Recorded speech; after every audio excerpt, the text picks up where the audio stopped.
अगर समुद्र में 750 मीटर की गहराई से नीचे सबमरीन यानी कि पनडुब्बी जाती है तो उसमें इतना तेज विस्फोट होगा कि उसके चिथड़े उड़ जाएंगे।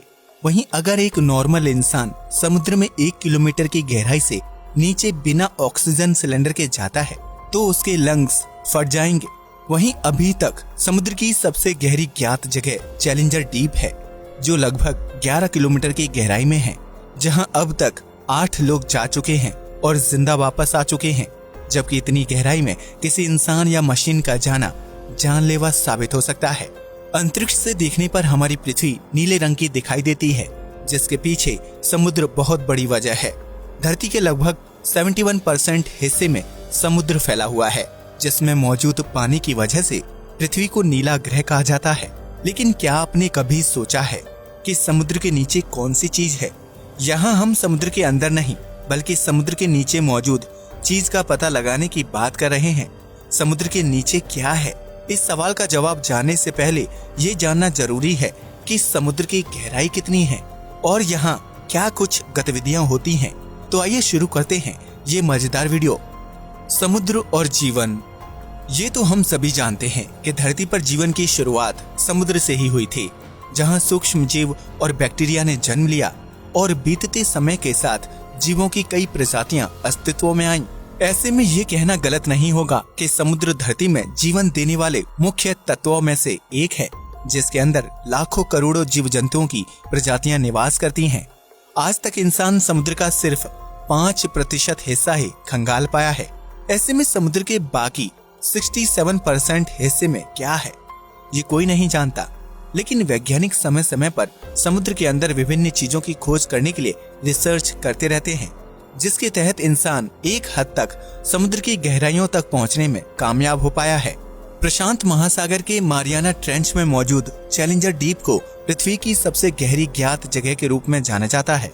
इस जगह की गहराई 10,902 से 11,022 मीटर यानी कि 11 किलोमीटर के करीब है। इस जगह पर सूर्य की रोशनी नहीं पहुंचती और चारों तरफ घना अंधेरा होता है। इतना ही नहीं, चैलेंजर डीप में पानी का प्रेशर इतना तेज होता है कि वहां तक पहुंचना किसी भी इंसान या मशीन के लिए जानलेवा साबित हो सकता है। हालांकि अब तक सिर्फ 8 लोग ही चैलेंजर डीप की गहराई तक पहुंचने और वहां से जीवित बचकर वापस आने में सफल रहे हैं। लेकिन समुद्र की गहराई और उसके नीचे मौजूद चीजों का अंदाजा सिर्फ चैलेंजर डीप से ही नहीं लगाया जा सकता, क्योंकि इस समुद्र में सैकड़ों राज दफन हैं। समुद्र की गहराई। अगर आप समुद्र की गहराई को अच्छी तरह से समझना और देखना चाहते हैं तो उसके लिए शुरू से शुरुआत करनी होगी। यानी चैलेंजर डीप तक पहुंचने से पहले हमें ये जानना होगा कि समुद्र में 1 किलोमीटर से लेकर 10 किलोमीटर की दूरी तक क्या क्या घटनाएं घटित होती हैं और इससे समुद्री जीवों पर क्या असर पड़ता है। अगर आप समुद्र में 1 किलोमीटर की गहराई में जाएंगे तो एक सामान्य इंसान बिना ऑक्सीजन सिलेंडर के इस गहराई तक भी तैर नहीं पाएगा। एक इंसान ज्यादा से ज्यादा 800 फीट की गहराई तक की तैराकी कर सकता है। उससे नीचे जाने पर उसे सांस संबंधी समस्याएं होने लगती हैं। समुद्र में 1 किलोमीटर की गहराई पर जाने से इंसान को बेहद तेज वाटर प्रेशर का सामना करना पड़ेगा, जिसकी वजह से उसके फेफड़े भी फट सकते हैं। हालांकि जलीय जीवों के लिए यह प्रेशर बिल्कुल भी जानलेवा नहीं होता है। इसलिए समुद्र में 1 किलोमीटर की गहराई में मछलियों समेत दूसरे जलीय जीवों की विभिन्न प्रजातियां निवास करती हैं। वहीं समुद्र की सबसे बड़ी शिकारी मछली यानी ब्लू व्हेल अपने शिकार की तलाश में 500 मीटर की गहराई तक जाने की क्षमता रखती है, जबकि आमतौर पर यह मछली 300 से 350 मीटर की गहराई में निवास करती है। अगर आप इससे आगे समुद्र की गहराई में जाते हैं तो आपको 750 मीटर की गहराई में पनडुब्बियां नजर आएंगी। ये पनडुब्बियां पानी के अंदर रहकर दुश्मन देश की गतिविधियों पर नजर रखती हैं, ताकि समुद्र से किसी प्रकार का हमला ना किया जा सके। लेकिन 750 मीटर से ज्यादा गहराई में जाने पर पनडुब्बी पानी का प्रेशर नहीं झेल पाती और कुछ ही मिनटों में फट जाती है। यानी 800 मीटर की गहराई तक जाने पर आपको तापमान बेहद कम महसूस होने लगेगा। यह वो जगह होगी जहां सूर्य की रोशनी ना के बराबर पहुंचती है।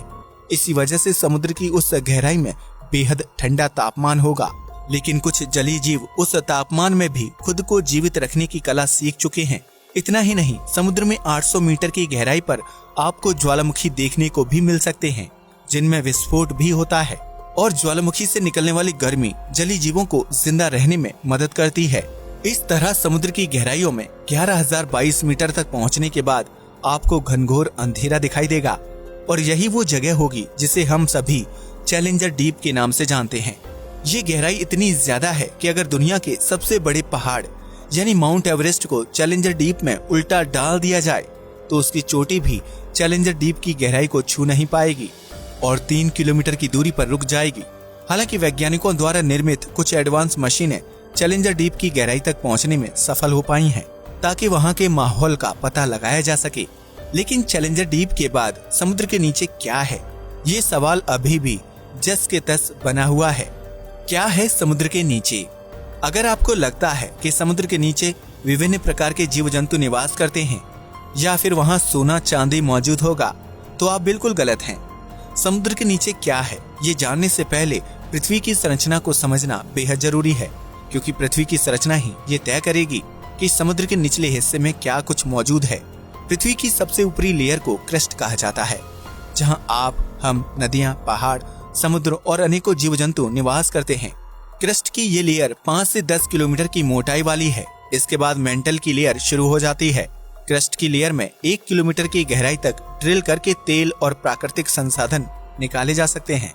हालांकि लगातार होती खुदाई की वजह से आधुनिक समय में प्राकृतिक संसाधन और तेल 1 किलोमीटर के बजाय 2 किलोमीटर की गहराई में प्राप्त होते हैं। इसी तरह समुद्र की गहराई में रहने वाले जीव जब मर जाते हैं तो उनकी बॉडी सालों साल तक पानी में डिकम्पोज होती है और आखिर में कच्चे तेल में तब्दील हो जाती है।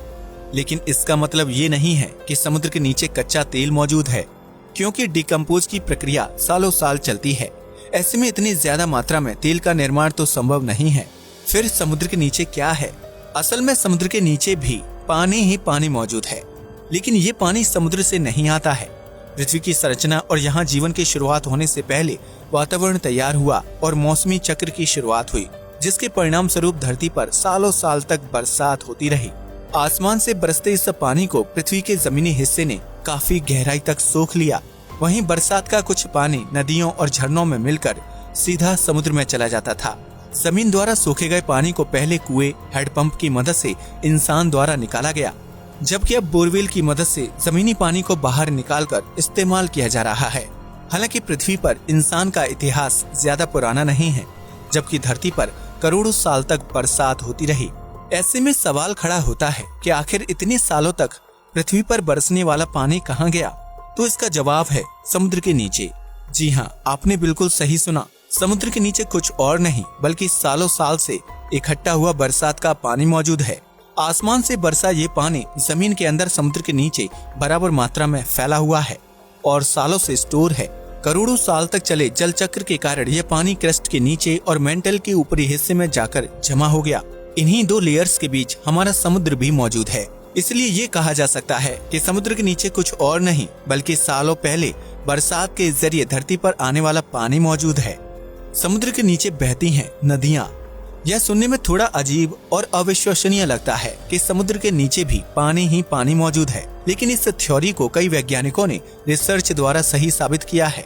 समुद्र के नीचे क्या है, इस बात का पता लगाने के लिए वैज्ञानिक कई साल से रिसर्च कर रहे थे, जिसके परिणाम स्वरूप सबसे पहले मैक्सिको के समुद्र के नीचे नदी की खोज की गई। वैज्ञानिकों ने इस नदी का नाम सिनोटे एंजेलिटा रखा, जो कहीं कहीं पर 115 फीट समुद्र के नीचे बहती है और उसका पानी ताजा नहीं बल्कि खारा है। इसी तरह ब्लैक सी के नीचे भी दुनिया की छठी सबसे बड़ी नदी मिली थी, जो 100 फीट नीचे समुद्र में बहती है। इस नदी की रफ्तार 6 किलोमीटर पर आवर है, जो हर बहाव के साथ 22,000 क्यूबिक मीटर पानी लेकर चलती है। वैज्ञानिकों का मानना है कि सालों साल से समुद्र के नीचे इकट्ठा इस जल को समुद्री लहरों और सूर्य के प्रकाश की वजह से गति मिलती है, जिसकी वजह से यह पानी नदियों में तब्दील हो जाता है। हालांकि वैज्ञानिकों का मानना है कि समुद्र के नीचे पानी सिर्फ एक जगह जमा या नदियों के रूप में ही नहीं है, बल्कि यह झरनों के रूप में भी हो सकता है। समुद्र के नीचे कैसे बहती हैं नदियां? वैज्ञानिकों ने जब इस बात का पता लगाया कि समुद्र के नीचे नदियां बहती हैं, तो उनके बहाव के पीछे की वजह जानने के लिए लोग उत्साहित होने लगे। ऐसे में रिसर्च से पता चला कि समुद्र के नीचे नदी का निर्माण होने के लिए समुद्री पानी की डेंसिटी यानी कि घनत्व, धरती का घूमना और तापमान जिम्मेदार होता है। जब एक जैसे डेंसिटी वाले समुद्री पानी की मात्रा आपस में मिलती है तो उससे समुद्र के नीचे जमा पानी में नई धाराएं बनने लगती हैं। ये छोटी छोटी धाराएं एक साथ मिलकर बड़ी धारा का निर्माण करती हैं, जिसके परिणाम स्वरूप समुद्र के नीचे नदियां बहने लगती हैं। इसके अलावा समुद्र में सूर्य की रोशनी अलग अलग जगहों पर अलग अलग प्रकार से पड़ती है। ऐसे में समुद्र में किसी हिस्से का पानी बेहद ठंडा होता है तो किसी जगह पानी बेहद गर्म होता है। समुद्री पानी के तापमान में इस तरह की विभिन्नता की वजह से समुद्र के नीचे जमा पानी में धाराएं या हलचल पैदा होती है, जिसके बाद समुद्र के नीचे नदी का निर्माण हो जाता है। हालांकि इन दो कारणों के विपरीत समुद्र के नीचे नदियों का निर्माण होने के लिए धरती के घूमने की प्रक्रिया को सबसे ज्यादा जिम्मेदार माना जाता है। पृथ्वी लगातार अपनी धुरी पर घूमती रहती है, जिसकी वजह से जमीन के अंदर जमा पानी में कंपन और हलचल होती है। यही हलचल छोटी छोटी धाराओं को जन्म देती है, जिससे एक बड़ी धारा का निर्माण होता है और परिणाम स्वरूप समुद्र के नीचे नदियां बहने लगती हैं। समुद्र के नीचे धरती के घूमने की वजह से निर्मित होने वाली सबसे बड़ी नदी को गल्फ धारा के नाम से जाना जाता है। यह नदी इतनी बड़ी है कि अगर दुनिया के सभी नदियों का पानी एक साथ मिला दिया जाए तब भी गल्फ की धारा का आकार बड़ा ही होगा। इस धारा में बहने वाले पानी को अंतरिक्ष में घूम रही सैटेलाइट से भी आसानी से देखा जा सकता है, क्योंकि इसका नीला रंग जल्दी से ध्यान खींचता है। इसलिए यह कहना गलत नहीं होगा कि मौसमी चक्र की वजह से धरती पर सालों साल तक वर्षा हुई और उसका पानी धरती के अंदरूनी हिस्सों में जाकर इकट्ठा हो गया। वर्तमान में यही पानी समुद्र के नीचे नदियों और झीलों के रूप में बह रहा है। अब तो आप समझ ही गए होंगे कि समुद्र के नीचे क्या है और वह समुद्र के निचले हिस्से तक कैसे पहुंचा। यकीनन पृथ्वी के निर्माण से लेकर उसकी संरचना और वास्तविक स्थिति सब कुछ बहुत ही रहस्यमयी है, जिन्हें सुलझाने का प्रयास इंसान सालों से कर रहा है। अब ये देखना दिलचस्प होगा कि समुद्र के नीचे मौजूद पानी में भी जीवन संभव है या नहीं। इस बारे में आपकी क्या राय है? कमेंट सेक्शन में जरूर बताइएगा। नमस्कार दोस्तों।